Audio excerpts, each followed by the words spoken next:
Broadcasting live from atop the Rocky Mountains, the crossroads of the West. You are listening to the Liberty Roundtable Radio Talk Show. You have the right, yes indeed, ladies and gentlemen, a God-given, unalienable right codified by the Second Amendment. You have a right to keep and bear arms, and that right shall not be infringed. What part of that don't they understand? I don't know. Beats me. Nevertheless, we got to stand for our Second Amendment rights. It is critical in America of all times. Now is the time. We're so focused on so many issues in America that, man, we can't keep an eye on the ball when it comes to some of these critical things, but we're doing it right now. We're talking about the Gun Owner Registration Information Protection Act, the GRIP Act. Who's responsible for it? Well, a couple of people. One, Representative or Congressman Paul Gosar. He's from Arizona, the 9th District. Gosar.house.gov to learn more about his incredible involvement in America's constitutional government. There's very few of them, but he certainly is one of them. Representative Gosar and Senator Hyde Smith introduced this incredible GRIP Act in the House and the Senate at the same time. And to discuss the details with us is the Congressman himself, Congressman Paul Gosar. Welcome to Liberty Roundtable Live, sir. Thank you, Sam. Thanks for having me. Man, I remember being in your office years ago, and we were up in Washington, and we had a ton of us with the Constitutional Sheriffs and Peace Officers Association, and we talked to dozens of congressmen and senators, and Congressman Gosar got us several members of his staff and sat down with us and had just a great, genuine conversation. It's how I envision Americans talking to their congressmen and senators. There was very few like that, but Congressman Gosar was one of them, folks, just so you know. Let's talk about this GRIP Act a little bit. Give people a little bit of the history, though. This comes from kind of 1986. There was a gun law put in place, and now I guess it's kind of being, I don't know what you want to call it, an end run round, kind of, if you will. The general government's prohibited from doing things, but the states get money from the feds, but then do things on their own, and this is meant to kind of square that away. Let's get the history, sir. Yeah, so, gun owners that abide by the law should never be a part of a registry. And there's a backdoor into this that allows states to do a registry. Maybe they use taxpayer money from the federal government. And what this does, it closes that loophole totally. It just says no federal money can be utilized by any entity to do a registry. Now, it doesn't infringe on states' rights, or states can do whatever they want, but then they have to answer closer to the people. So let's be clear about this then so people understand. The idea is, hey, this is really a privacy discussion right now. When we think about this, I have the right to keep and bear arms. That won't be infringed. But if they have all this database on me and on this and on that and on, the problem is the states and the localities can do whatever they want to. The general government doesn't have any involvement in that. However, if they get federal monies, and this is kind of the problem, is getting federal monies for this in the first place, right? Right, absolutely. They can use the federal money for a nefarious action like a registry. And once they have a registry, they have the upper hand. Tell me what will be in this registry then, because at some point, if too many states end up getting a registry, at some point, some ne'er-do-well president or Congress in the future could basically say, well, we're going to commandeer all those state registries into a federal one. That could eventually happen if they build it on the state level first with federal money, right? Yeah, absolutely. So that's why we're prohibiting the state money or federal money being utilized by the states. If they're going to do this, then they're going to have to do it on their own dime and their own money. And that way the responsibility then becomes to us, closest to the people, and that's at our local and state and county governments. Now, this is interesting because Sheriff Richard Mack beat Bill Clinton at the Supreme Court over the Brady bill. And that was mandates from the federal government, oftentimes with or without funding. But this really smacks of the same idea where the Supreme Court ruled against Bill Clinton and said, hey, you can't commandeer or force states to do anything. You can't force it by funding. You can't force it. You don't have jurisdiction there was the point. Your bill isn't the same in the sense that it's money not mandating people do things, but the principle is the same, which is the general government has no business involving themselves in state jurisdictions, whether it be by force mandating sheriffs do certain things and or even by funding saying you will do this and here's the money, because there's always strings attached to that money, right? Absolutely, Sam, absolutely. But we want to make sure that you can use it in the reverse way to help us out and gain what you want. So we prohibit the federal funding being ever used to create a registry. And so that taxpayers aren't on the hook for it, and it gives us another lane of insulation.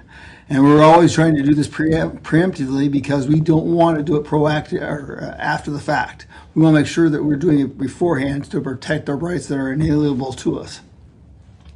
All right, so you guys issued a great press release. I'm delighted to see that there's a House version and a Senate version of this bill launched simultaneously. Are we getting fair coverage from the media out of this thing? Oh, not yet, but we're going to. You guys you stepped right up and got us on here, so thank you so very much, Sam.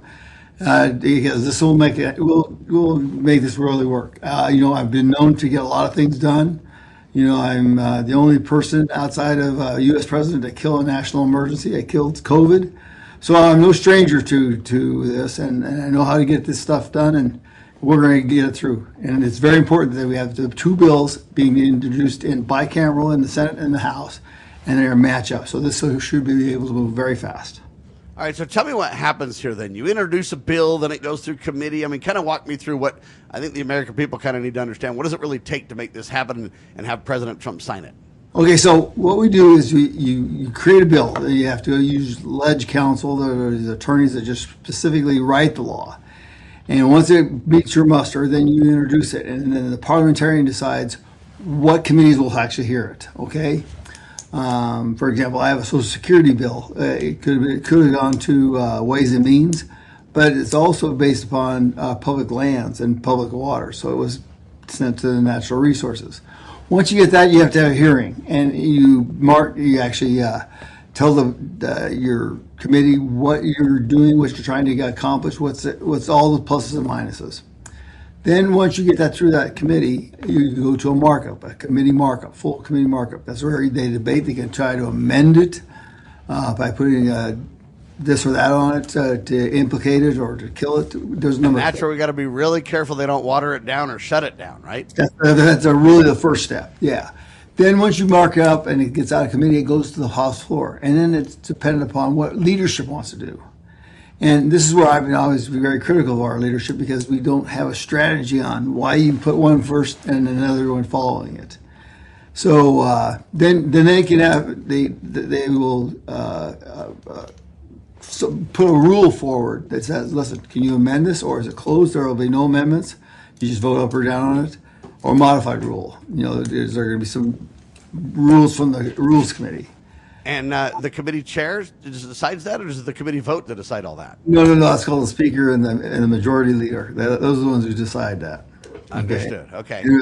And then once you pass that out, it goes to the Senate, or if the Senate's doing the same thing, if they get passed and they're exactly the same, then it goes on to the president to be signed. Okay, so we've got a little bit of work to do on this thing, folks, is the point. But the good news is because Congressman Gosar and Senator Hyde-Smith put this bill in the hopper, it's already in the House and the Senate. Now what we need are co-sponsors, and we need the American people to get a grip, pardon the pun, on this thing. Because it is the GRIP Act, ladies and gentlemen. And what we need to do is understand it. What it's saying simply is this: we don't want federal government money used to create state-controlled databases on your right to keep and bear arms and who you are and what the gun are. Now, there's an exception to this, right? The only exception is that it requires that normal law enforcement could do all other aspects of tracking guns that have been stolen, that aspect.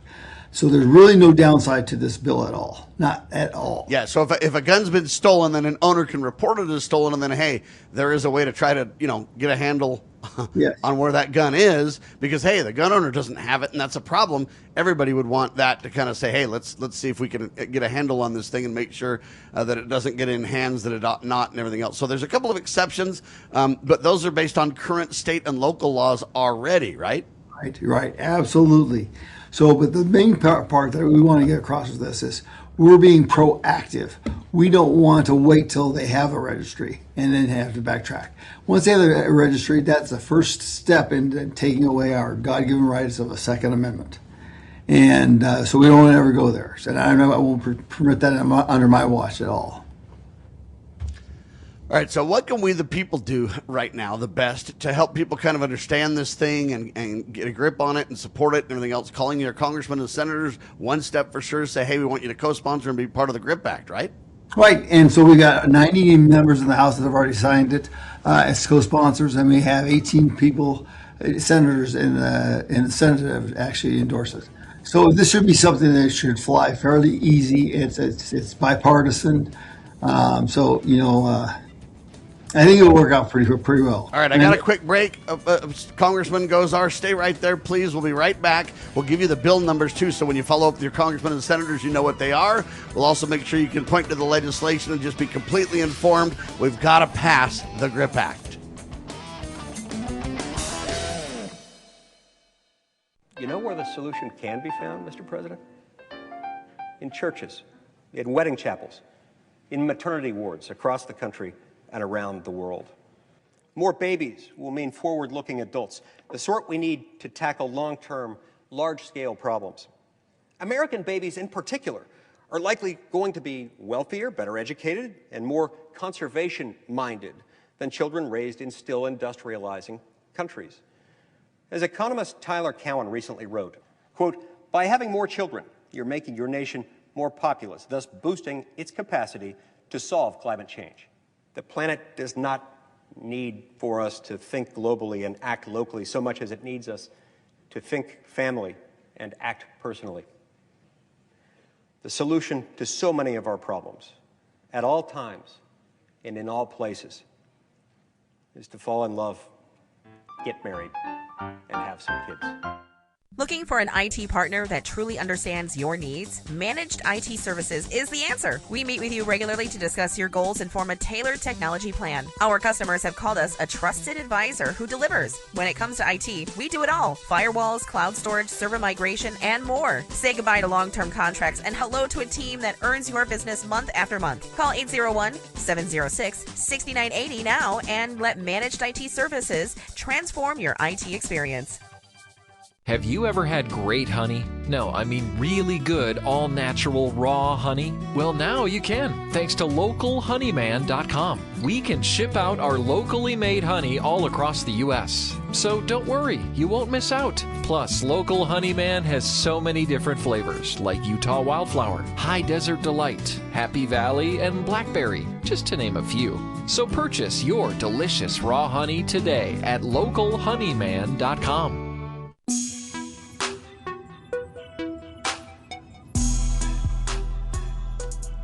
All right, ladies and gentlemen, we're talking about the GRIP Act.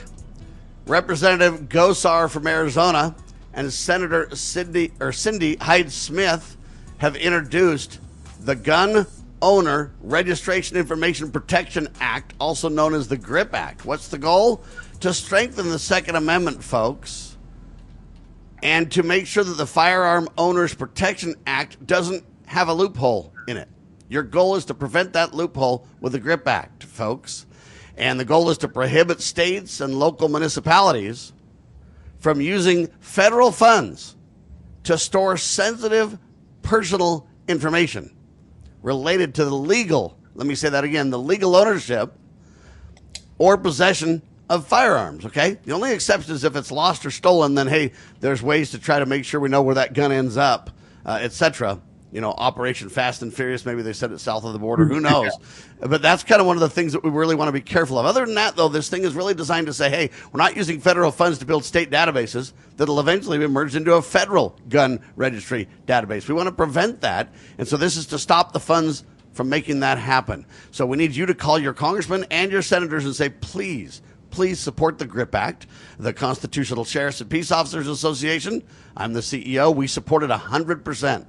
folks. They issued a press release, and we put our quote in there saying we absolutely support this bill. Gun Owners of America, the NRA, I mean, really, everybody that stands for the right to keep and bear arms supports this bill. And the reason we do is because it's a clean bill. It doesn't have all kinds of garbage in it that make you go, can I be part of that? No. It's a solid bill by solid people who stand for the Second Amendment and who have a track record of doing so. Okay, so we're talking about the Gun Owner Information Registration Protection Act, the GRIP Act.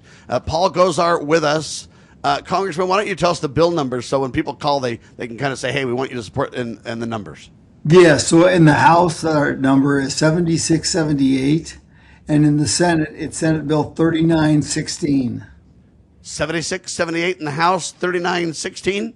In the Senate, yes. In the Senate, ladies and gentlemen. And you want to call your congressmen and senators. I hope the Utah delegation is all aboard for that. If they're not, shame on them, Senator or Congressman. They will be, I guarantee you. All right, we need that.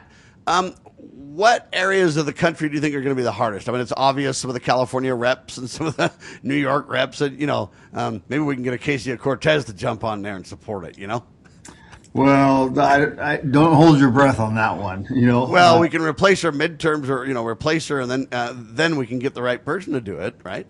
Well, you could, but who's saying that she's not the right person? She's under ketamine, treatments. So she's even barking down a different tree. So I think what has to happen is that when you think that half of America has guns.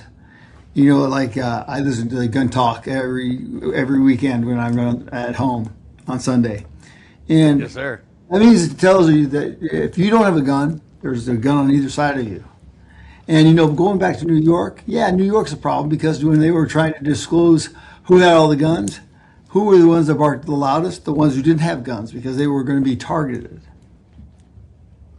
Yes, sir. All right, tell me about the President of the United States. Is he aware of this bill, and has he already indicated that he'll sign it? Oh, I guarantee you he will sign this. There's no problem. Him and his family are big Second Amendment owners. They love hunting. They love their guns, and I see no problem with this at all. All right, what we need to do is we need to create a commercial and have Donald Trump Jr. Do the commercial, him and maybe somebody like Ted Nugent or something like that, and they could get together and do a big old commercial to promote this and help people understand. What we've got to do is get the ball rolling, maybe an article in USA Today or something like that. We've got to really let people know about the GRIP Act, because I think if people really understand what we're talking about, it'll be a slam dunk, Congressman. Oh, I agree with you. And right now is the perfect time because we're talking about the Patriot Act and the 702 actions. And this is about your civil liberties, that you're innocent until proven guilty, and that you have to have a warrant if you're spying on going to spy or incidentally spying on an American citizen. So this is perfect timing, because our liberties and our freedoms are being attacked right and left. And so now we have to come, and we have a president who will defend it with us. He's shown it, and he's proven over and over again. He is the real deal. Now, Mike Johnson has kind of held off on the vote on that 702, trying to get some changes in there so that it doesn't just go through like it's done, where everybody gets spied on, which is good news. Do you think Mike Johnson will help with this bill too? Do we have support there? Oh yes, this is one of those. There's probably so little opposition to it. It's one of those what they say is a consent calendar, that 2/3 have to vote for it and positive, and there's really no heartache over any of this. So, and if there is, it's very minor, and it comes like from California, from Washington, Oregon, and maybe New York. All right. So, do we need a supermajority for this to pass, or do we just need 218 or whatever in the House, and then it depends on how you run it. So, if they want to run it as a filler bill, then you have to have a rule, and that you only need 50 plus 1 to win. Okay. But if they do it on a consent calendar, then they have to do you have to do 2/3 to win that one. Okay, so we're hoping that we can get this thing squared away and done. This is one of the things that we really need to get done while President Trump's in office, though. Hopefully, we'll have a J.D. Vance or a Don Jr. or I don't know who, a Marco Rubio, one of these kind of people that can be. The president in 2028, we'll have to see about that. But really, what we want to do is slam dunk this while we've got the majority in the House and the Senate and the president to sign it, right? Right, and we also want to make sure that we're actually looking forward. I'm a forward-looking person, and we want to make sure that we can use something like this to catapult to saying, listen, our freedoms are not free. We have to fight every day for those freedoms, and that includes our freedom to vote, and we need to get that vote out. A citizen like the SAVE Act has got to go through. Because it's citizens who are at the risk here of losing their rights, and we can't do that. We have to reestablish those jurisdictional boundaries that are owned to us. That is our right, and we have to stand up and be counted. That means we have to go out and vote, and more importantly, there's nothing more important than the midterms this year. And now that Doge has highlighted several things, this is a great way to decrease expenditures. I mean, if we're going to say, hey, no money for these gun registries in different states or local municipalities, et cetera, it's pretty easy to say, let's just scale back, government funding in the first place, right? And what an opportunity. I thought that the federal government was limited in its powers, and the rest were given to the states and to the people. That's how I was taught by my Constitution. I think I'm right on that one. So we don't want the federal government has been overwhelming us, and so we need to get it back. All right, switching gears a little bit just to another topic before we let you go. We know this war in Iraq is happening. We know it's very difficult on energy and everything else. What's kind of the tenor of Congress on this thing? Because, Congress really should be defining and supporting the president in this. And right now, we, for the most part, don't really see it. They seem to be like gone on recess, or I don't really know. What's kind of the feeling inside Congress, and what your kind of take is here? Well, I'll tell you what, the Democrats have a Schumer shutdown right now with their Homeland Security at a time when we're at war with Iran. I take the president at his word, because there was something amiss with Iran. And if you look at all these missiles that they have been sending off, he had to be right. There was something up with the mullahs in Iran. And so he did what he thought was right. And thank God he does, because the Middle East will never be the same if Iran is not reduced to being an equal partner and a peaceful participant instead of the ideological center for terrorism. So I think that that is very, very important. But I find it very offensive that Chuck Schumer and the Democrats will not vote for our Homeland Security at this time. We've already had 4 attacks on our homeland.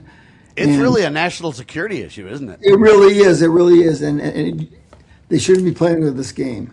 So what I would tell you is let's just make sure that everybody calls their senators, particularly those Democrats, and say, listen, we need you to pass the Homeland Security funding bill. And we got to get that protection back into the American people.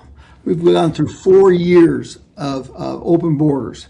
We know we have rogue agents of terror here in this country. You're going to miss one of them.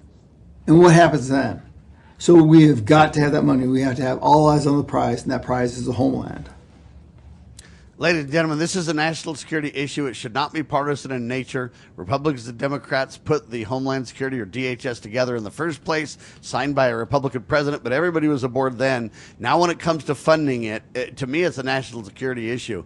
We've got to make sure that our airports are safe, that people can flow through them peacefully and quickly and without incident or difficulties. Right now, the Democrats and even some of the Republicans, sad to say, very few, but they have got this thing, Shanghai. And really, the people are paying for this, and our national security is paying for this. And so, hey, if you want to discuss immigration, do it as a separate discussion. Right now, they'll let Americans flow through our airports. Hey, we've got business to do. We've got the economy to participate in. We've got things to do in America, and let's make sure that it can happen. Final statement from you, Congressman Gosar? Sam, you're so right. America is ready to take off. I know our state of Arizona is ready to go. We got minerals. We got everything in line. And the Democrats hate this president more than they love our country. And that's what we got to make a big point about. And this is one of those ways that we keep our rights to us and we get the people back in order. Sadly, the Trump derangement syndrome is real, ladies and gentlemen. Let's get back to the business of the people, shall we? That's what we hired them to do. And if they don't do it, let's make them pay at the midterms. Thank you, Congressman Gosar. We appreciate you, sir. Ladies and gentlemen, we need to get a grip on the GRIP Act, promote it, tell everybody about it, stand for it. Congressman Gosar put it together. You want to learn more? Gosar.house.com. CSPOA.gov. We at the Constitutional Sheriffs and Peace Officers Association, CSPOA.org, support the bill 100%. We're so grateful for Hyde Smith and Gosar. God bless them and the work they do. I'm Sam Bushman. You are watching and listening to the one and only Liberty Roundtable Live.